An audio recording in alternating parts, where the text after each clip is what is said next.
আমি এখানে মুগ ডালটা একটু ভেজে নিয়ে ভিজিয়ে রেখেছিলাম 2 ঘন্টা।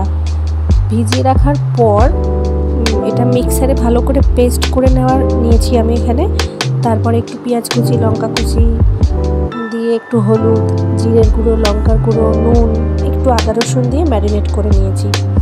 এতে আমি বেসন দিয়েছিলাম, বেসন দিয়ে ম্যারিনেট করেছিলাম। তো এরপর একটা ননস্টিক প্যানে সামান্য একটু তেল দিয়ে এটা আমরা ভেজে নেব। প্রথমে সামান্য তেল দেব, কারণ এটা তেল বেশি টেনে নেবে।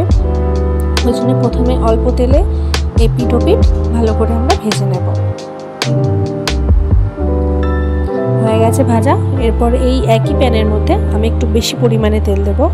তেল দিয়ে তেলটা একদম গরম হয়ে আসলে এর মধ্যে আমরা ডালের বড়াগুলো দিয়ে দেবো। একদম ছাঁকা তেলে ভেজে নিয়ে তুলে নিলেই রেডি হয়ে যাবে মুগ ডালের বড়া।